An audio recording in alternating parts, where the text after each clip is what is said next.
নাজাতের সুখবর ছবির বর্ণনা।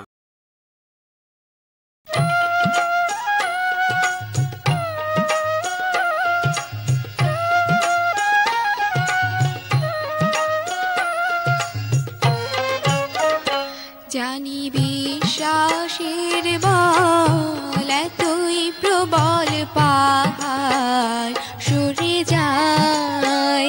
জানি বিশ্বাসের বল এতই প্রবল পাহাড় সরে যায়।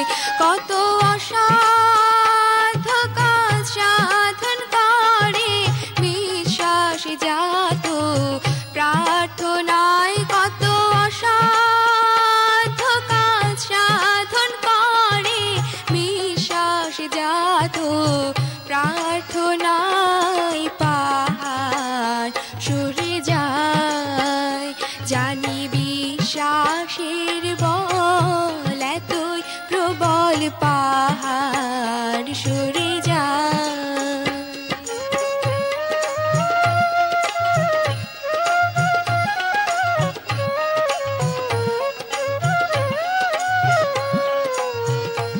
ঈসা বলেন বিশ্বাস হলে দেহ তরি যায় না চলে গো। ঈসা বলেন বিশ্বাস হলে দেহ তরি যায় না চলে গো। রক্ষা হয় তার লাভে মূলে হয় না ক্ষতি পরীক্ষায় ও ভাই। রক্ষা হয় তার লাভে মূলে হয় না ক্ষতি পরীক্ষায় পাহাড় সরে যায়। জানি বিশ্বাসের বল এতই প্রবল পাহাড় সরে যায়।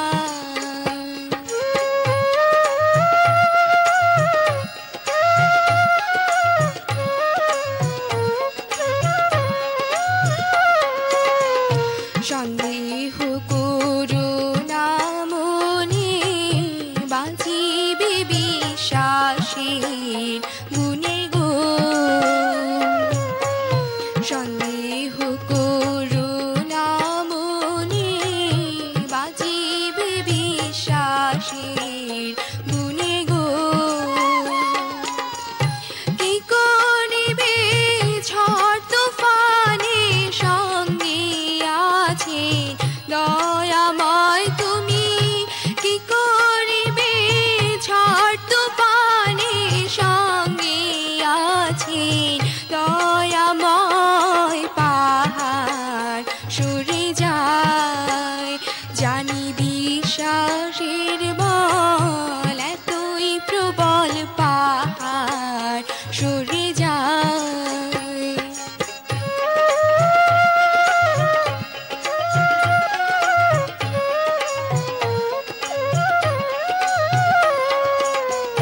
শুনেছি বিশ্বাসের জোরে জল মিলে মরু প্রান্তরে গো।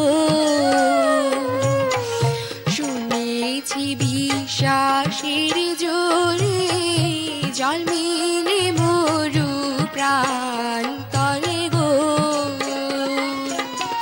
সেরূপ বিশ্বাস দিয়ে মোরে করো প্রভু নির্ভয় তুমি।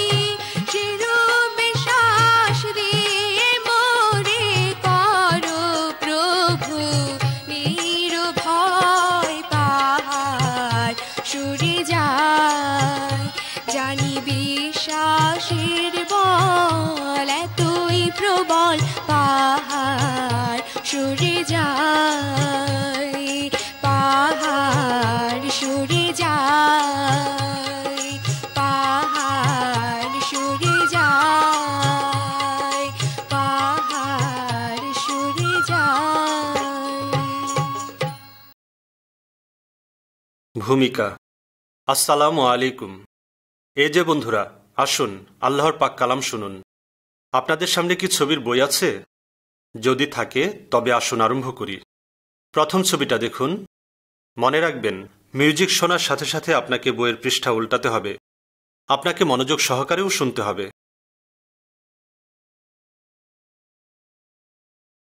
এক নম্বর ছবি, সৃষ্টির পূর্বে। অনেক অনেক বছর আগে এই দুনিয়ার কোনো অস্তিত্ব ছিল না। মানুষ, পশু পাখি, সমুদ্র, গাছপালা কোনো কিছুই ছিল না। একমাত্র আল্লাহ পাক ছিলেন। আল্লাহ হচ্ছেন আব্বা, তিনি পুত্র ও তিনি পাকরুহ। এই তিনটা মিলে হচ্ছে এক আল্লাহ। আল্লাহ পাক ছিলেন ও আল্লাহ পাক আছেন সব জায়গায়। তিনি সবকিছুর উপর কর্তৃত্ব করেন। তিনি পবিত্র। তিনি কখনো কোনো মন্দ কাজ করেন না। যা কিছু তিনি বলেন সবই সত্য। যখন আল্লাহ পাক এই দুনিয়া সৃষ্টি করেছেন, তিনি বলেছেন আলো হোক, আর তখনই আলো হয়েছে। তিনি বলেছেন পানি ও মাটি হোক, আর তখনই তা হয়েছে।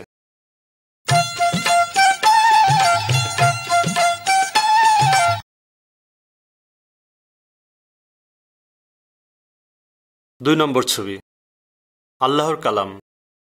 আল্লাহ পাক তার বান্দাদের অর্থাৎ আমাদের মহব্বত করেন। আমাদের জন্য তার সুখবর রয়েছে। আমরা আল্লাহ সম্বন্ধে বিশেষ কিছু জানি না, কিন্তু এ সুখবরের কিতাবুল মুকাদ্দাস থেকে আমরা জানতে পারি আল্লাহ পাক কিরকম আর তিনি কি করেন ইত্যাদি। তিনি নিজের সম্বন্ধে বলেছেন যাতে আমরাও তার মতো সৎ বা ভালো হতে পারি। কিতাবুল মুকাদ্দাসের মাধ্যমে আমরা তাকে জানতে ও অনুসরণ করতে পারি। অনেক দিন আগে আল্লাহ পাকের অনেক সাহাবী বা কামেল লোক ছিলেন। তারা আল্লাহকে অনুসরণ করতেন ও তার কথা মেনে চলতেন। তাদের মধ্যে অনেকেই আল্লাহর পাক কালাম একটা কিতাবে লিপিবদ্ধ করেছেন। এই কিতাবের কথা শুনলে অবশ্যই আমাদের উপকার হবে।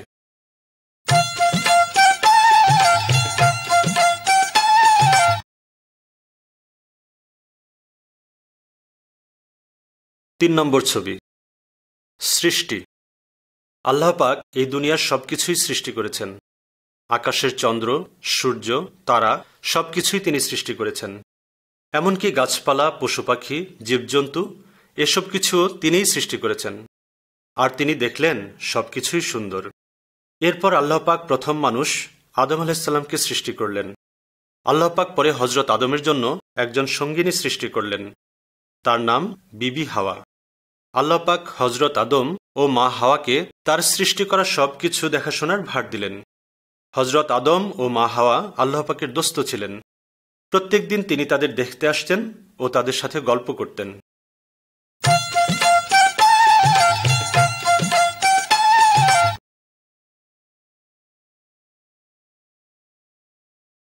চার নম্বর ছবি, হযরত আদম ও হাওয়া।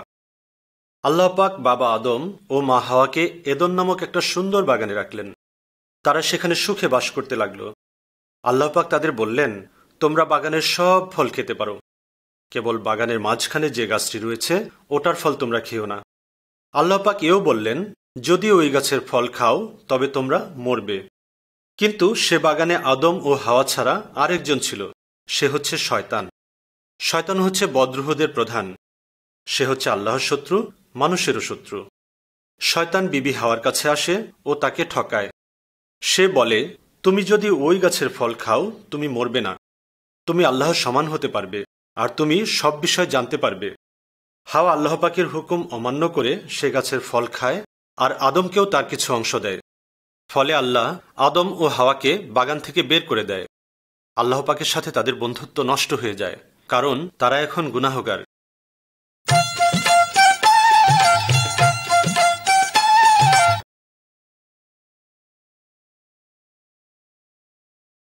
পাঁচ নম্বর ছবি, কাবিল ও হাবিল। হযরত আদম ও হাওয়ার গুনাহের পর থেকে তাদের সন্তানেরাও গুনাহ করতে লাগল। কাবিল ও হাবিল হচ্ছে বাবা আদম ও বিবি হাওয়ার ছেলে। যখন তারা বড় হয়, হাবিল হলো একজন মেষপালক আর কাবিল হলো একজন কৃষক। একদিন কাবিল তার উৎপাদনের কিছু অংশ আল্লাহর কাছে নজরানার জন্য নিয়ে আসলো। হাবিলও একটা ভেড়া কোরবানির জন্য নিয়ে আসলো। কিন্তু আল্লাহ হাবিলের কোরবানিতে সন্তুষ্ট ছিলেন, কারণ হাবিল সত্যিকারভাবে আল্লাহকে মহব্বত করত ও তার কথা মতো চলত। আল্লাহ কাবিলের নজরানা গ্রহণ করেননি, কারণ কাবিল আল্লাহকে মেনে চলত না। এতে কাবিল হাবিলের উপর খুব রেগে গিয়ে তাকে মেরে ফেলল। আল্লাহ কাবিলের ব্যবহার দেখলেন ও তাকে তাড়িয়ে দিলেন।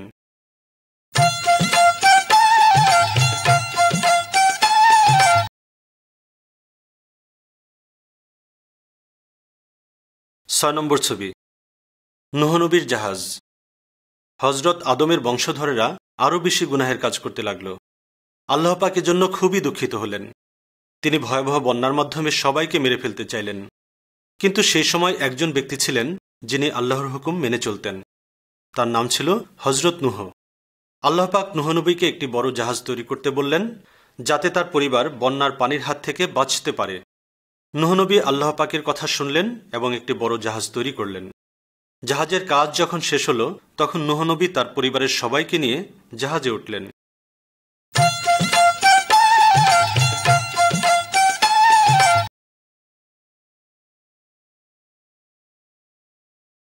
7 নম্বর ছবি, বন্যা। নূহ নবী ও তার পরিবারের সবাই যখন জাহাজে উঠল, সেই থেকে বৃষ্টি শুরু হলো, আর সেই বৃষ্টির পানিতে সমস্ত দুনিয়া ডুবে গেল। এমনকি পাহাড় পর্বতও পানিতে ডুবে গেল। অনেক লোকই জাহাজে উঠতে চেয়েছিল, কিন্তু মাবুদ আল্লাহ বাইরে থেকে জাহাজের দরজা বন্ধ করে দিয়েছিলেন, তাই কেউ ভিতরে ঢুকতে পারেনি। জাহাজের বাইরে যারা ছিল তারা সবাই পানিতে ডুবে মারা গেল, কারণ তারা আল্লাহর উপর ঈমান আনেনি। নূহ নবী ও তার পরিবারের সকলে বেঁচে গেল, কারণ তারা আল্লাহর উপর ঈমান এনেছিল।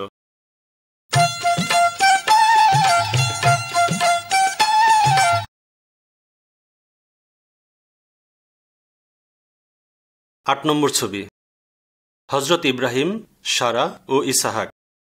ইব্রাহিম নবী হলেন নূহ নবীর বংশধর। তিনি আল্লাহকে বিশ্বাস করতেন এবং তার হুকুম মেনে চলতেন। আল্লাহ পাক ইব্রাহিম নবীর কাছে ওয়াদা করেছিলেন যে তার স্ত্রী সারার সন্তান হবে। সারা বৃদ্ধা বয়সে একটি ছেলের জন্ম দিলেন। তারা ছেলেটির নাম রাখলেন ইসহাক। ইসহাকের বংশে একজন জন্মগ্রহণ করবেন। তিনি সমস্ত মানুষের গুনাহ বহন করবেন। আল্লাহ পাক সেই ওয়াদা অনুসারে ইসহাক নবীর বংশে একজন নাজাতদাতা, মুক্তিদাতা পাঠিয়েছিলেন। তার নাম হল ঈসা মসীহ। একমাত্র তিনিই আমাদের গুনাহ থেকে নাজাত দিতে পারেন।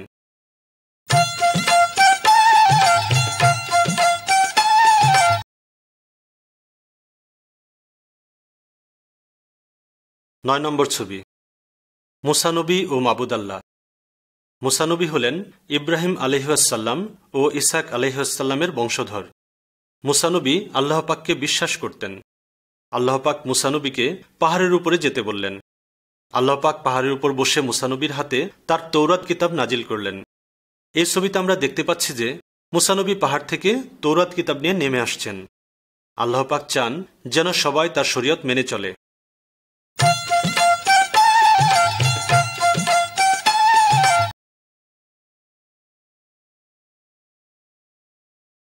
10 নম্বর ছবি, আল্লাহ পাকের 10টি শরীয়ত।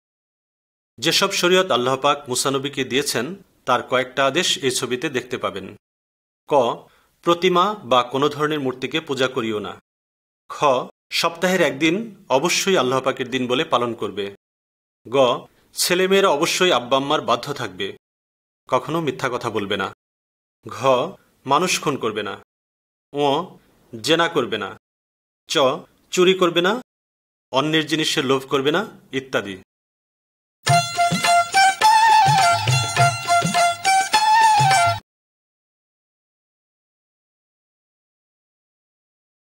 11 নম্বর ছবি, গুনাহের জন্য কুরবানি। ইব্রাহিম আলাইহিসসালাম ও মুসা আলাইহিসসালামের সময়ে যদি কেউ গুনাহ করত, তাহলে সে মাবুদ আল্লাহর কাছে পশু কুরবানি করত, যাতে সে গুনাহ থেকে নাজাত পেতে পারে। কিন্তু আজ আমাদের পশু কুরবানির কোনো দরকার নেই, কারণ আল্লাহ পাক তার একমাত্র ছেলে খোদাবন্ধ ঈসা মসীহকে পাঠিয়েছেন আমাদের গুনাহ থেকে নাজাত দেওয়ার জন্য। ঈসা মসীহ আমাদের গুনাহের জন্য সলিবে মৃত্যুবরণ করেছেন, কিন্তু তিনি 3 দিন পর আবার জীবিত হয়ে উঠেছেন। আপনি যদি মনে করেন যে আপনি গুনাহ করেছেন, তাহলে খোদাবন্ধ ঈসা মসীহের কাছে গুনাহ স্বীকারের মাধ্যমে মাফ চাইবেন। তিনি আপনাকে মাফ করবেন।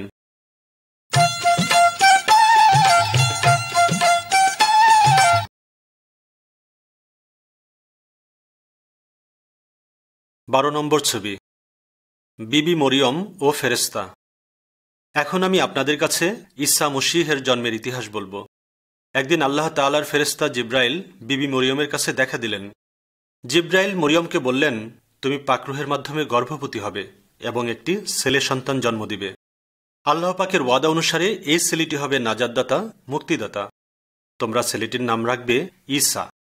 ঈসা মসীহই সেই ব্যক্তি যিনি দুনিয়ার সমস্ত গুনাহ মুছে দিবেন।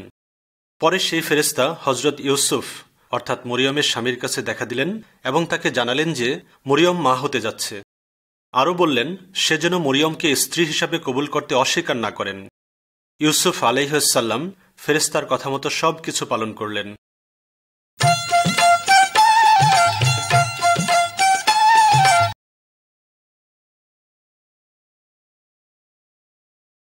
তেরো নম্বর ছবি, ঈসা মসীহের জন্ম। এই পৃষ্ঠার প্রথম ছবিতে দেখতে পাচ্ছেন যে বিবি মরিয়ম একটি শিশুর মা হয়েছেন। দ্বিতীয় ছবিতে দেখছেন যে আল্লাহর ফেরেশতা সেই রাতে রাখালদের কাছে ঈসা মসীহের জন্মের কথা প্রকাশ করলেন। আরও বললেন যে মাবুদ আল্লাহ তার ওয়াদা অনুযায়ী এই দুনিয়াতে নাজাতদাতা পাঠিয়েছেন। তার নাম হল ঈসা মসীহ। ঈসা মসীহই একমাত্র ব্যক্তি যিনি আমাদের গুনাহ থেকে নাজাত দিতে পারেন।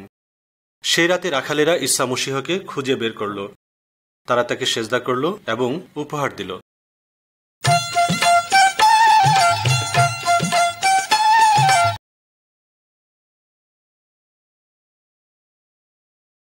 চোদ্দ নম্বর ছবি, ঈসা মসীহ একজন মানুষ। এই ছবির প্রথম দিকে দেখতে পাচ্ছেন শিশু ঈসা মসীহকে। 12 বছর বয়সে ঈসা মসীহ মাবুদ আল্লাহ সম্বন্ধে ধর্মীয় ইমামদের কাছে তর্জমা করছেন।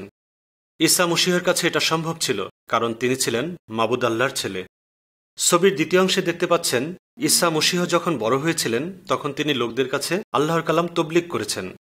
অনেক লোক তার উপর ঈমান এনেছে, আবার অনেক লোক তার উপর ঈমান আনেনি। ঈসা মসীহ হলেন আল্লাহর একমাত্র ছেলে এবং তিনি চান আমরা যেন তার উপর ঈমান আনি।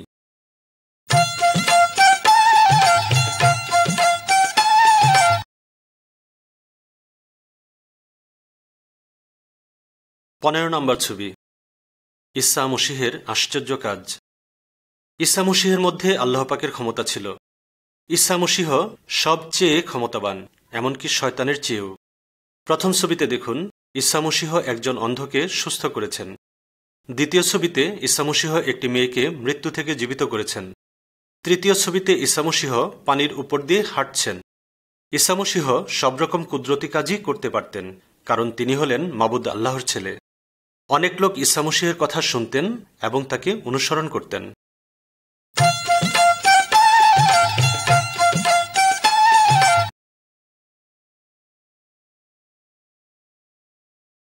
16 নম্বর ছবি, ঈসা মসীহের উপর অত্যাচার। ঈসা মসীহ সবসময় ভালো কাজ করেছেন। তিনি কখনো কোনো গুনাহ করেননি। তিনি সবসময় আল্লাহর সম্বন্ধে বলেছেন এবং লোকদের শিক্ষা দিয়েছেন আল্লাহর হুকুম পালন করতে। ঈসা মসীহ বলেছেন যে আমরা সবাই গুনাহগার। অনেক লোকই স্বীকার করে না যে তারা গুনাহগার। অনেকে ঈসা মসীহের উপর রাগ করেছেন এবং তাকে বন্দী করেছেন। তারা ঈসা মসীহকে মেরেছে ও তার গায়ে থুথু দিয়েছে এবং তাকে নিয়ে হাসি তামাশা করেছে। কিন্তু ঈসা মসীহ কখনো তার প্রতিবাদ করেননি। কেন ঈসা মসীহ এত অত্যাচার সহ্য করেছেন?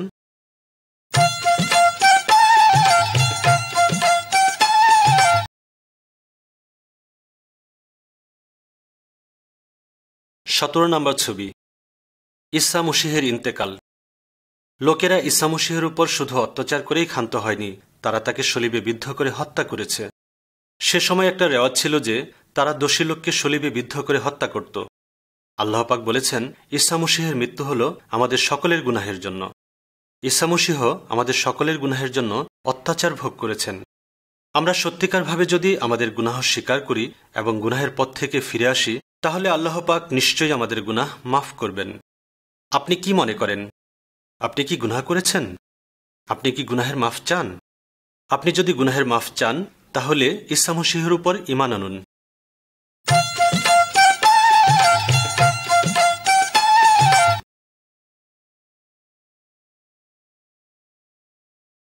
18 নম্বর ছবি, পুনরুত্থান।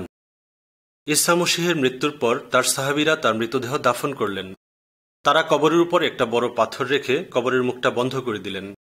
3 দিন পরে মাগদালিনী মরিয়ম এবং আরও কয়েকজন স্ত্রীলোক কবরের কাছে এলেন।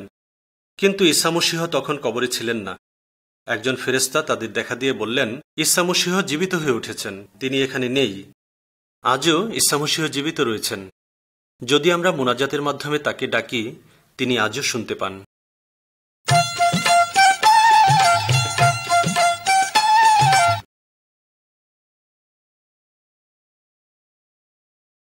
19 নম্বর ছবি, হযরত থোমা। ঈসা মসীহের পুনরুত্থানের পর অনেক লোক তার সাথে কথা বলেছেন এবং অনেক লোক তাকে দেখেছেন, কিন্তু হযরত থোমা বললেন, আমি যে পর্যন্ত না ঈসা মসীহকে নিজ চোখে দেখব এবং তার ক্ষতস্থানে হাত দেব, সে পর্যন্ত কোনো মতেই বিশ্বাস করব না যে তিনি জীবিত। ছবিতে দেখুন, ঈসা মসীহ নিজে হযরত থোমার কাছে এসে দেখা দিলেন এবং তার ক্ষতস্থানে হাত দিতে বললেন। তখন হযরত থোমা বিশ্বাস করলেন যে সত্যি ঈসা মসীহ জীবিত হয়ে উঠেছেন। আজ ঈসা মসীহ চান, যদিও আমরা তাকে দেখতে পাই না, তবুও যেন আমরা তার উপর ঈমান আনি। আপনি কি ঈসা মসীহের উপর ঈমান এনেছেন?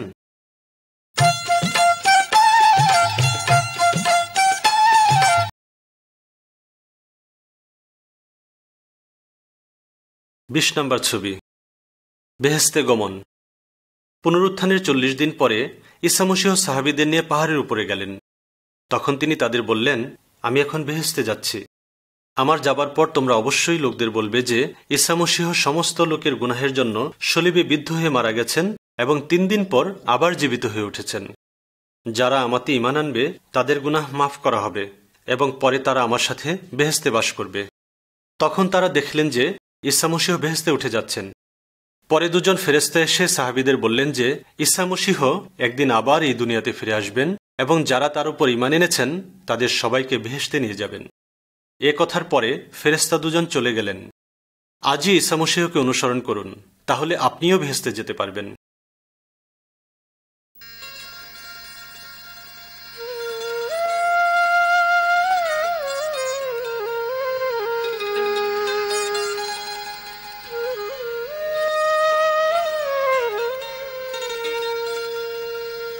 ঈশার প্রেমে পাগল এমন লোক কি আছে ভাই, তার প্রেমেতে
আছে তেমন পাগল চাই।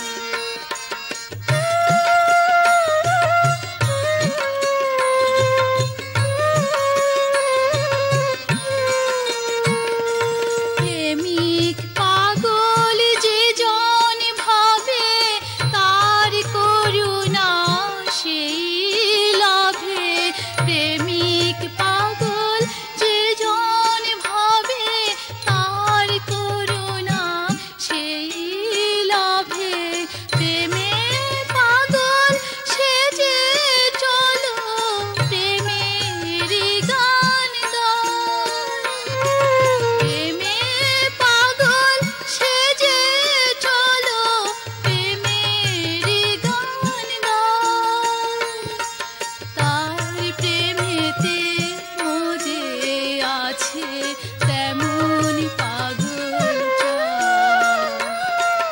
ঈশার প্রেমে পাগল এমন লোক কি আছে ভাই। তার প্রেমেতে মজে আছে তেমন পাগল চাই। তেমন পাগল চাই। তেমন পাগল চাই। তেমন পাগল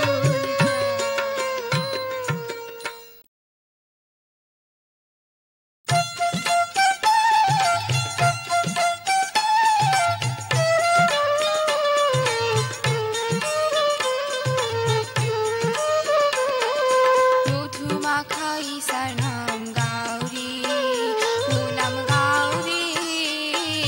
মধুমাখা ঈশার নাম গাউরি। গাও ঘরে ঘরে নগরে নগরে, গাও ঘরে ঘরে নগরে নগরে। মধুমাখা ঈশার নাম গাউরি। মধুমাখা ঈশার নাম গাউরি, পুনম গাউরি। মধুমাখা ঈশার নাম গাউরি।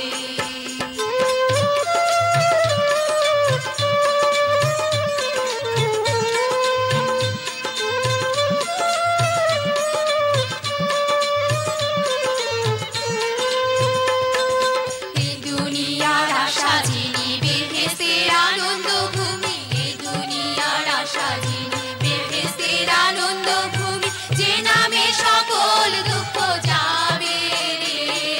মধুমাখা ঈশার নাম গাউরি, পুনম গাউরি। মধুমাখা ঈশার নাম গাউরি।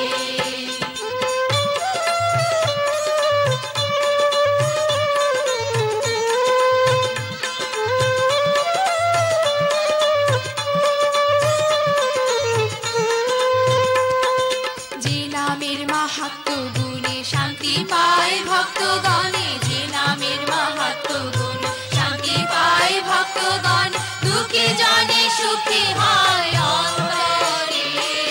মধুমাখা ঈশার নাম গাউরি, পুনম গাউরি। মধুমাখা ঈশার নাম গাউরি।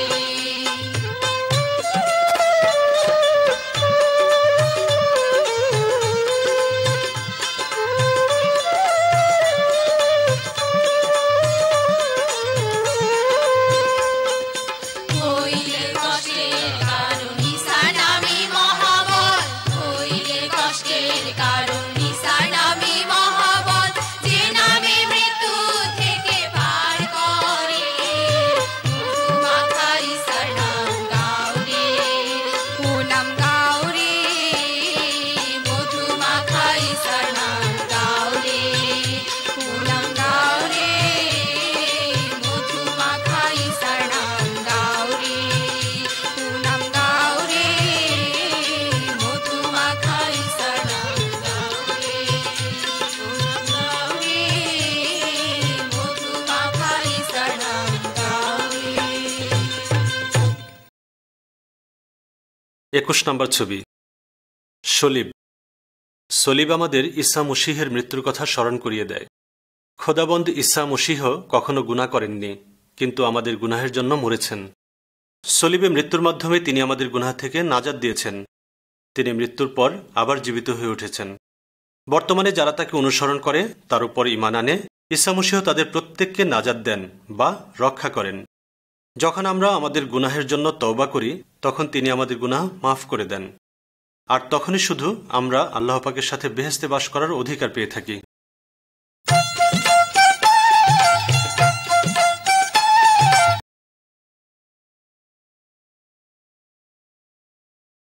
22 নম্বর ছবি। দুটি পথ। খোদাবন্দ ঈসা মসীহ দুটি রাস্তা বা পথের কথা বলেন। একটি হচ্ছে বড় বা প্রশস্ত পথ এবং আরেকটি হচ্ছে ছোট বা সরু পথ। জন্মের পর থেকে প্রায় সব লোকই বড় পথে চলছে। এই বড় পথ আপনাকে দোজখের দিকে ঠেলে দিচ্ছে, আপনি নিজেকে থামাতে পারছেন না। তবে কেউ যদি ঈসা মসীহের উপর ঈমান এনে গুনাহের মাফ চায়, তবে সে ওই বড় পথ বা শয়তানের পথ থেকে সরু পথ বা ঈসা মসীহের পথে প্রবেশ করে। এই সরু পথের মধ্য দিয়েই মাবুদ আল্লাহ আপনাকে বেহেশতে নিয়ে যাবেন। আপনি কি ঈসা মসীহের উপর ঈমান আনতে চান? যদি তাই হয়, তাহলে এভাবে ঈসা মসীহের সাথে কথা বলুন। হে ঈসা, আমি স্বীকার করি আমি একজন গুনাহগার। আমি বিশ্বাস করি যে তুমি আমার গুনাহের জন্য সলিবে মৃত্যুবরণ করেছ। হে খোদাবন্দ ঈসা মসীহ, তুমি আমার গুনাহ সকল মাফ করো এবং আমার দিল সাফ করে দাও, যাতে আমি আল্লাহ পাকের সাথে বাস করতে পারি। আমিন। যদি কেউ সত্যিকারে এমনিভাবে খোদাবন্দ ঈসা মসীহের কাছে মোনাজাত করে, তাহলে সে আল্লাহ পাকের সন্তান হওয়ার অধিকার লাভ করবে এবং মাবুদ আল্লাহ হবেন তার বেহেশতি পিতা।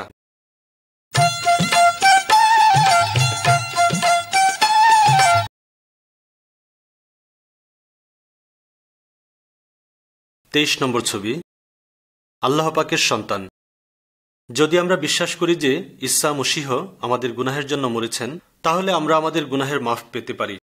শুধু তখনই আমরা মাবুদ আল্লাহকে আব্বা বলে ডাকতে পারি। যখন আমরা আমাদের গুনাহের মাফ পাই, তখন আমরা আল্লাহ পাকের সন্তান হওয়ার যোগ্যতা লাভ করি। আল্লাহ পাক চান যেন আমরা সবাই তাকে অনুসরণ করি। আল্লাহ পাকের কোনো জাতিভেদ বা বর্ণবৈষম্য নেই। তিনি দুনিয়ার সব লোককে মহব্বত করেন। এই ছবিতে দেখতে পাচ্ছেন যে ঈসা মসীহ সব বর্ণের লোককে গ্রহণ করেছেন, যারা তার উপর ঈমান এনেছে। আজ আল্লাহ পাক চান যেন আপনি ও আমি সবাই তাকে অনুসরণ করি এবং তার সন্তান হই।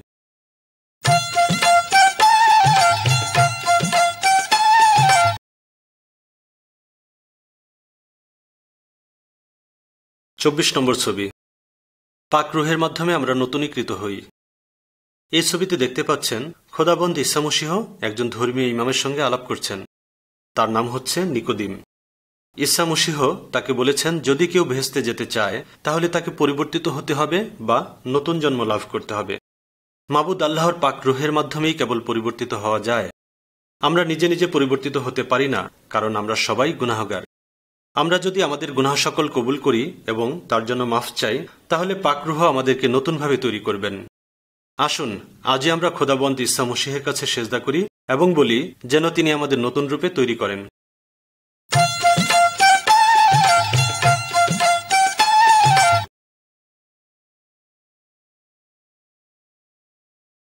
25 নম্বর ছবি।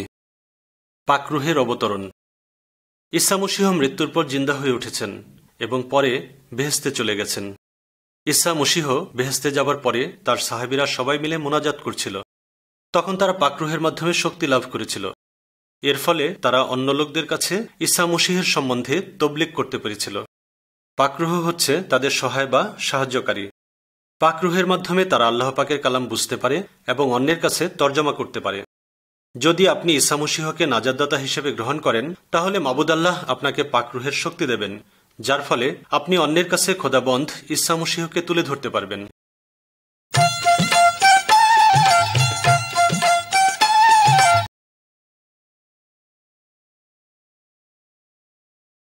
26 নম্বর ছবি। নূরের মধ্যে হাঁটা। খোদাবন্দ ঈসার উপর ঈমান আনার পূর্বে আমরা সবাই অন্ধকারের মধ্যে হেঁটেছি। অনেক সময় আমরা গুনাহ করি এবং আমরা বুঝি না কি করতে হবে। ঈসা মসীহের উপর ঈমান আনার পরে আমরা নূরের মধ্যে দিয়ে চলি। পাক রুহ হচ্ছে খোদাবন্দ ঈসা মসীহের রুহ। আমরা অনেক সময় কারো সাহায্য চেয়েও পাই না, কিন্তু এই পাক রুহ সব সময় আমাদের সাহায্য করার জন্য প্রস্তুত। পাক রুহ মাবুদ আল্লাহর পাক কালামের মধ্য দিয়ে আমাদের আল্লাহর পথ দেখিয়ে দেন।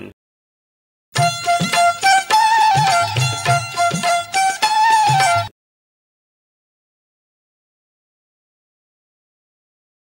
27 নম্বর ছবি, আল্লাহর কালাম পালন করা। প্রত্যেক ঈসাই আল্লাহর কালাম পালন করে। সে জানে যে আল্লাহ পাক তার গুনাহ সকল মাফ করেছেন। মাবুদ আল্লাহর পাক কালাম বলে, জেনা করো না, চুরি করো না, মূর্তি পূজা করো না ইত্যাদি। যখন আমাদের গুনাহ সকল মাফ করা হয়েছে, তখন থেকে আমরা নতুন রূপে পয়দা হয়েছি এবং আমাদের জন্য নতুন কাজও দেওয়া হয়েছে। আমরা অবশ্যই ঈসা মসীহকে মহব্বত করব এবং তার ইচ্ছা অনুসারে কাজ করব বা চলব। কোনো মতেই আমরা যেন সেই পুরনো তরিকায় না যাই।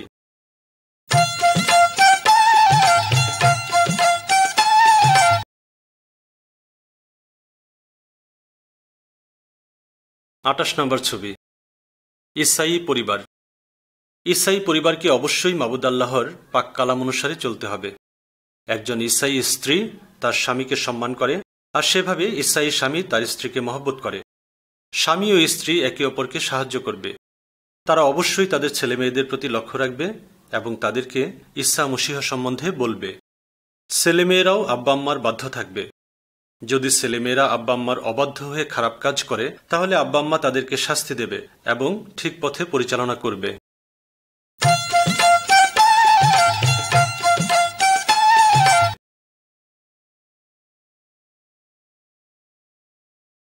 উনত্রিশ নম্বর ছবি, শত্রুকে মহব্বত করো। খোদাবন্দ ঈসা মসীহ তার অনুসারী বা সাহাবীদের বলেন যেন তারা তাদের শত্রুদের মহব্বত করে। ছবিতে দেখতে পাচ্ছেন একজন লোক অন্য সম্প্রদায়ের লোককে সাহায্য করছে। এতে করে ওই সাহায্যকারী তার নিজের লোকদের কাছে শত্রু হয়ে পড়ছে। লোকে যাই বলুক না কেন, একজন ঈসাই হিসাবে তাকে অবশ্যই ভালো কাজ করতে হবে সমস্ত লোকের জন্য, এমনকি শত্রুর জন্যও।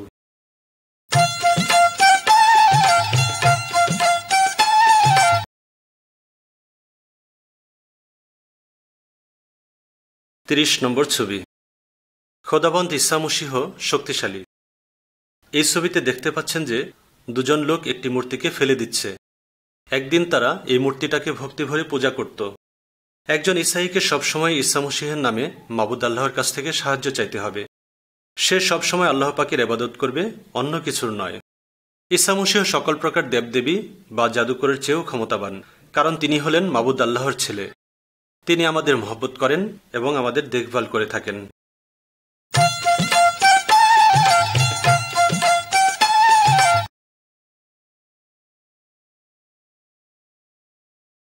একত্রিশ নম্বর ছবি, ভূতে পাওয়া লোক। এই ছবিতে আমরা দেখতে পাচ্ছি একজন লোককে ভূতে বা মন্দ আত্মায় পেয়েছে। তাকে শিকল দিয়ে বেঁধে রাখা যায় না, সবকিছু ছিঁড়ে ফেলে, কারণ তার মধ্যে মন্দ আত্মার শক্তি কাজ করছে। এই লোকটিকে ঈসা মসীহ সুস্থ করেছেন। ঈসা মসীহের হুকুমে মন্দ আত্মা এই লোকটিকে ছেড়ে চলে যেতে বাধ্য হয়েছে, কারণ ঈসা মসীহ হলেন এইসব মন্দ আত্মাদের চেয়ে অনেক বেশি ক্ষমতাবান।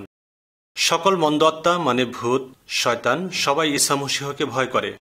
তাই কোনো ভূত বা মন্দ আত্মাকে পূজা বা ইবাদত করা উচিত নয়।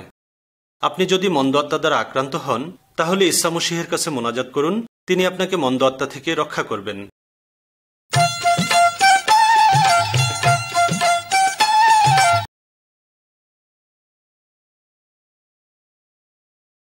বত্রিশ নম্বর ছবি, ঈসা মসীহকে অনুসরণ করা। শয়তান চায় আমরা যেন টাকা পয়সা ও ইহকালের বিষয় নিয়ে সবসময় চিন্তা করি এবং ব্যস্ত থাকি।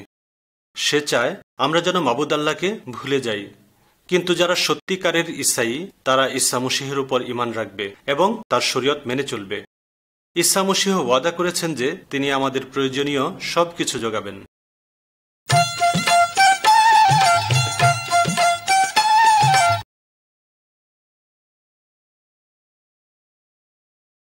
তেত্রিশ নম্বর ছবি, যদি আমরা গুনাহ করি। অনেক সময় ঈসাই লোকেরাও গুনাহ করে, আল্লাহ পাকের শরীয়ত ভঙ্গ করে। তখন তার অবস্থা কি হয়? মাবুদ আল্লাহ কি তাকে একেবারে ত্যাগ করেন? না। ঈসা মসীহ একটি ছোট গল্পের মাধ্যমে এই বিষয়ে লোকদের বোঝালেন। গল্পটি হচ্ছে, একজন লোকের দুটি ছেলে ছিল। একদিন তাদের আব্বা সমস্ত ধন দৌলত টাকা পয়সা 2 ভাগ করে 2 ছেলেকে দিলেন। ছোট ছেলে তার ভাগের সমস্ত টাকা পয়সা নিয়ে অনেক দূরে চলে গেল। সেখানে সে নানা রকম খারাপ কাজ করছিল।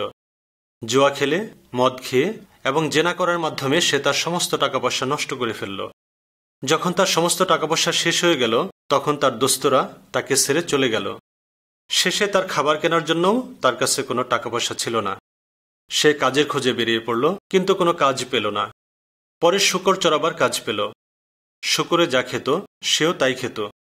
একদিন সে চিন্তা করল যে সে তার আব্বার কাছে ফিরে যাবে এবং আব্বাকে বলবে, আব্বা, আমি তোমার ছেলের যোগ্য নই, আমাকে মাফ করে দাও, তোমার একজন চাকর হিসেবে আমাকে রাখো। এই ভেবে সে বাড়ির দিকে রওনা হলো। বাড়ি থেকে বেশ কিছু দূরে এমন সময় তার আব্বা তার ছেলেকে দেখে চিনতে পারল। সে দৌড়ে এসে তাকে বুকে জড়িয়ে ধরল। তার আব্বা ছেলেকে পেয়ে খুশি হল। তার আব্বা তাকে একজন চাকর হিসেবে গ্রহণ করেনি, কিন্তু তাকে ছেলে হিসেবে গ্রহণ করল। এই গল্প থেকে আমরা বুঝতে পারি যে মাবুদ আল্লাহ হলেন আমাদের আব্বা। আমরা যদি কোনো গুনাহ বা বদ কাজ করি তাহলে আমরা তার কাছ থেকে অনেক দূরে সরে যাই, কিন্তু আমরা যদি আমাদের কাজের জন্য তওবা করে মাবুদ আল্লাহর কাছে মাফ চাই তাহলে তিনি তা মাফ করে দেবেন, আর আমরা আবার তার সন্তান হবার অধিকার লাভ করব।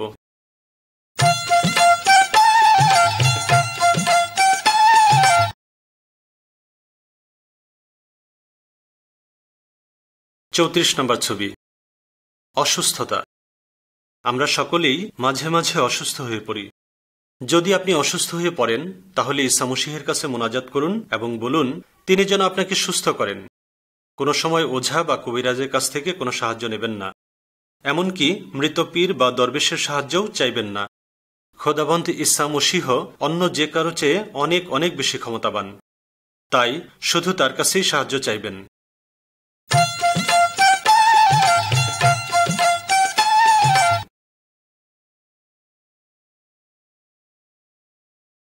পঁয়ত্রিশ নম্বর ছবি, মরণ।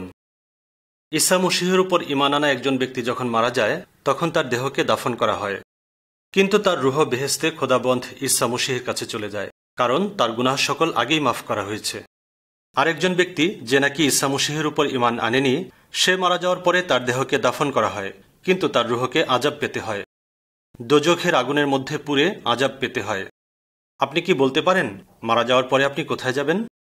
যদি আপনি ঈসা মসীহের উপর ঈমান এনে তরিকাবন্দি নিয়ে থাকেন তাহলে ভয়ের কোনো কারণ নেই, কারণ আপনার গুনাহ সকল আগেই মাফ করা হয়েছে।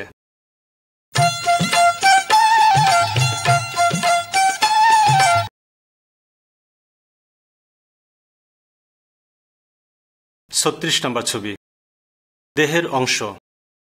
মানুষের দেহের বিভিন্ন অংশ রয়েছে, যেমন নাক, কান, চোখ, মুখ, হাত, পা ইত্যাদি। প্রত্যেক অংশের আলাদা আলাদা কাজ রয়েছে। কোনো অংশের কাজ বেশি, আবার কোনো অংশের কাজ কম। কতগুলো ছোট ছোট অংশ নিয়ে মানুষের দেহ তৈরি।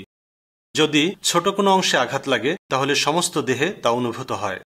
মাবুদ আল্লাহ বলেন যে যারা তাকে অনুসরণ করে তারা হচ্ছে মাবুদ আল্লাহর দেহের এক একটি অংশের মতো। প্রত্যেক ঈসাইরই মাবুদ আল্লাহর জন্য একটা না একটা কাজ রয়েছে। কোনো ঈসাই ভাইয়ের কোনো অসুবিধা হলে অন্য ঈসাই ভাইয়ের উচিত তাকে সাহায্য করা। ঈসাইরা একে অন্যকে মহব্বত করবে এবং এক সহভাগিতায় কাজ করবে, যেমন দেহের বিভিন্ন অংশ একসাথে কাজ করে।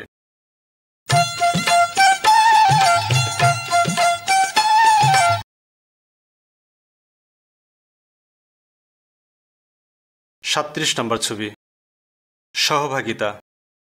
মাবুদ আল্লাহ চান যেন সব ঈসাইরা একসাথে এক সহভাগিতায় তার ইবাদত করে। সবাই মিলে একসাথে মাবুদ আল্লাহর শুকরিয়া গজল গান ও মোনাজাত করবে। একজন মাবুদ আল্লাহর পাক কালাম তর্জমা করবে। মাবুদ আল্লাহর কাজের জন্য তার কাছে দান আনা উচিত। আমাদের অবশ্যই ঈসা মসীহের মরণের কথা মনে রাখতে হবে, আর যতদিন না তিনি আবার ফিরে আসেন ততদিন আমরা তার উপর ঈমান রাখব।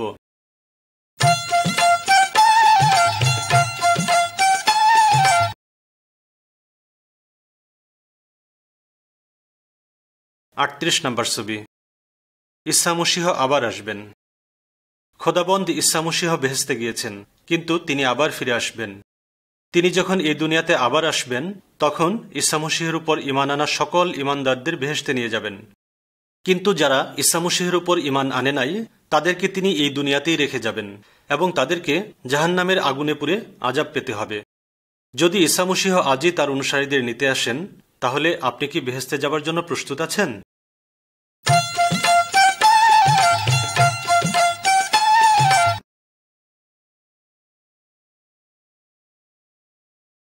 ৩৯ নম্বর ছবি, ফল আসন্ন।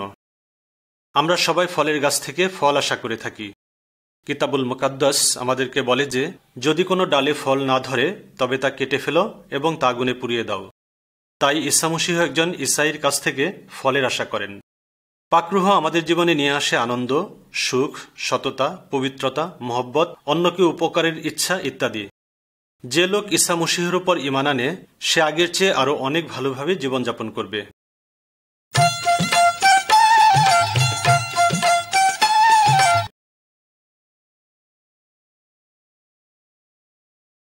চল্লিশ নম্বর ছবি। অন্যদের কাছে ঈসা মসীহ সম্বন্ধে বলা। খোদাবন্ধ ঈসা মসীহ বলেন যে প্রত্যেক ঈসাইকে অবশ্যই ঈসাই নয় এমন লোকদের কাছে সাক্ষ্য বহন করতে হবে। তাদের কাছে ঈসা মসীহের সুখবর তুলে ধরতে হবে। যদি কেউ তার গুনাহ সকল ঈসা মসীহের কাছে কবুল করে এবং তার উপর ঈমান আনে তাহলে তার গুনাহ সকল মাফ করে দেওয়া হবে। এই ছবিতে আমরা দেখতে পাচ্ছি যে একজন ঈসাই খোদাবন্ধ ঈসা মসীহের হুকুম পালন করছে। আপনি এ বিষয়ে কি চিন্তা করছেন?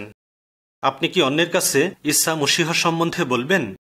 আপনি যদি তার সম্বন্ধে তবলিগ করতে রাজি থাকেন তাহলে পাকরুহ আপনাকে শক্তি ও ভাষা যোগাবেন।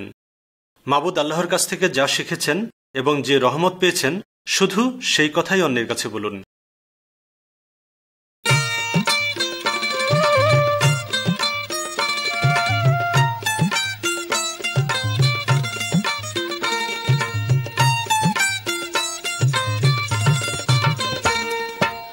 আর কোনো নাম নাই যে নামে জীবন পাই, আর কোনো নাম নাই যে নামে জীবন পাই। আত্মার দানে হয় ভরপুর, আত্মার দানে হয় ভরপুর।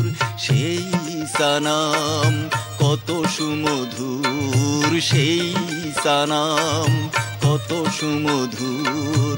আত্মার দানে হয় ভরপুর, আত্মার দানে হয় ভরপুর।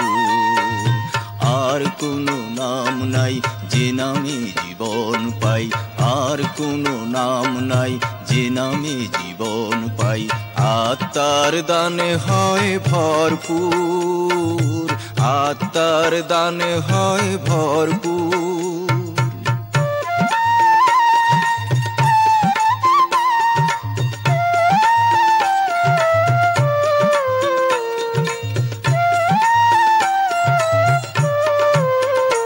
এসো ঈসার কাছে হেথা শান্তি আছে, এসো ঈসার কাছে হেথা শান্তি আছে, যেথা শান্তি নদে বহি প্রাণ। এসো ঈসার কাছে হেথা শান্তি আছে, এসো ঈসার কাছে হেথা শান্তি আছে, যেথা শান্তি নদে বহে প্রাণ। তার কাছে আছে সব সমাধান, তার কাছে আছে সব সমাধান। আর কোনো নাম নাই যে নামে জীবন পাই, আর কোনো নাম নাই যে নামে জীবন পাই। আত্মার দানে হয় ভরপুর, আত্মার দানে হয় ভরপুর। সেই ঈসা নাম কত সুমধুর, সেই ঈসা নাম কত সুমধুর। আত্মার দানে হয় ভরপুর, আত্মার দানে